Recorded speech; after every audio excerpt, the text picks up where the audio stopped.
Las señales de alerta siempre habían estado ahí, acechando en el límite de mi percepción como sombras que prefería ignorar. Esos comentarios hirientes, las miradas despectivas, la constante sensación de ser una mera espectadora en mi propio matrimonio. Las ignoré porque amaba a Mark. Me decía a mí misma que la paciencia y la tolerancia acabarían por cambiarlo todo. Pero nunca sucedió.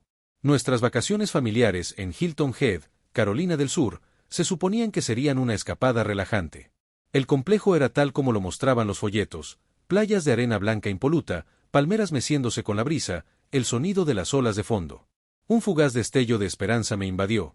Quizá este viaje sería diferente, quizá las reservas de Richard y Susan, mis suegros, por fin se disiparían. Pero me equivoqué. La primera noche en el restaurante, cuando el camarero nos acompañó a una mesa elegantemente puesta, me dirigí a sentarme junto a Mark cuando Richard lo detuvo y le explicó que debía haber habido un error, que tenía que sentarme en otra mesa. Me quedé allí atónita, convencida de haber oído mal. Susan evitó mirarme a los ojos y dijo con frialdad que esa era su forma de ser. Miré a Mark, esperando apoyo, una palabra de defensa, pero él solo suspiró y murmuró que así eran sus padres. Así que me quedé sentada sola. Debería haberme ido inmediatamente, pero me quedé, diciéndome que era una manía inofensiva. A la mañana siguiente, los busqué en vano durante el desayuno, hasta que finalmente los encontré riendo mientras comían, como si nada hubiera pasado. Richard simplemente dijo que debería haber adivinado dónde estaban. Susan bebió su café tranquilamente, Mark permaneció en silencio. Fue entonces cuando lo supe: nunca había pertenecido a ese grupo. Y él no estaba de mi lado. Los días siguientes fueron humillantes.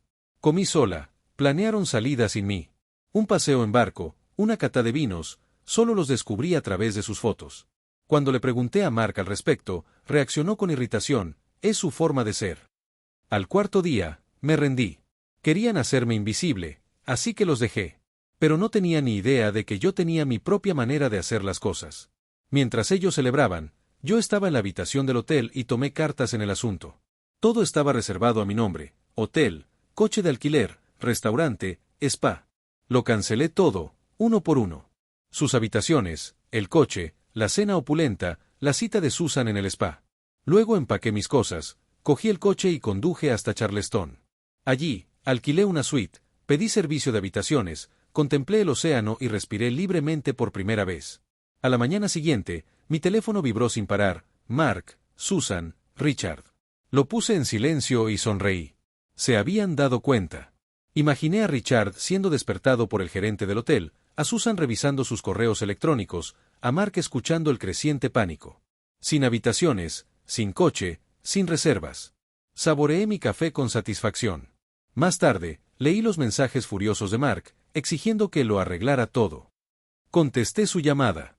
Su voz oscilaba entre la ira y la incredulidad cuando le expliqué con calma que estaba en Charleston, disfrutando del día. Cuando me preguntó si de verdad lo había cancelado todo, se lo confirmé.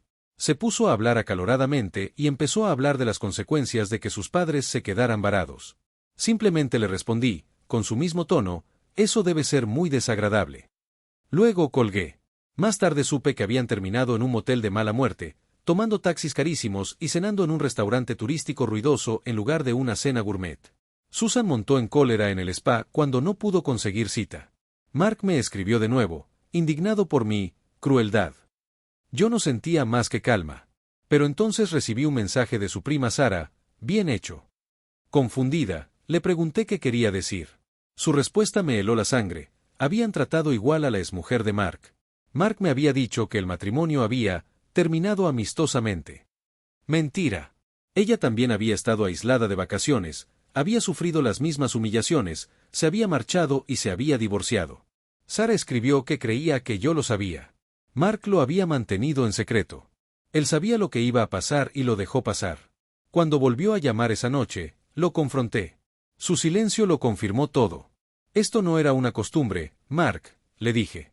Esto era control.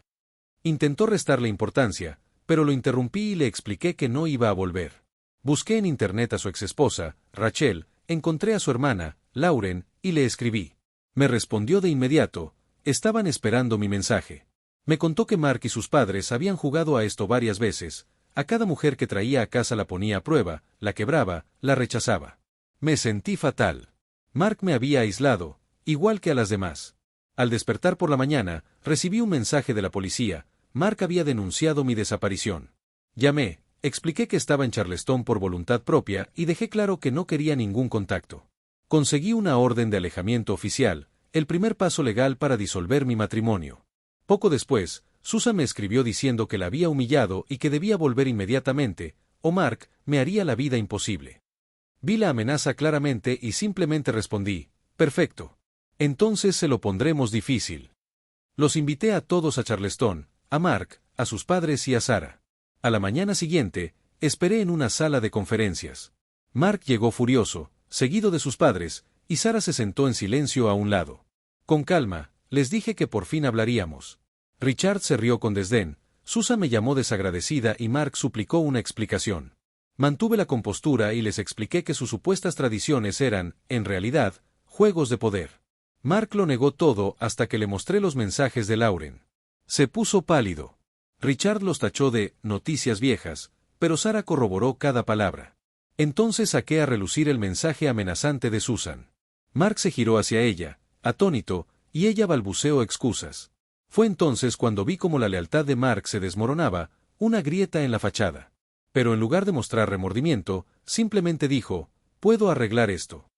Me reí con amargura. Seguía sin entenderlo. Me levanté y con calma dije que no iba a volver. Susan lo tachó de ridículo. Respondí que ellos habían destruido mi matrimonio, no yo. Cuando Mark intentó agarrarme del brazo, me aparté. Ya no quiero saber nada de ustedes, dije, me di la vuelta y me fui. 6 meses después, el divorcio se hizo oficial. Mark intentó mostrar arrepentimiento y culparme, pero me mantuve firme. Sarah me escribió que Mark por fin había hablado con sus padres, pero fue en vano. Lo llamaron débil y me culparon a mí. Yo ya era libre, vivía en Charleston, con amigos, en paz, con una nueva vida. Un día, recibí un último mensaje de Mark, lo entendía todo y me pedía perdón. Me quedé mirando la pantalla durante un buen rato, y luego lo borré. Por primera vez en años, me sentí verdaderamente libre.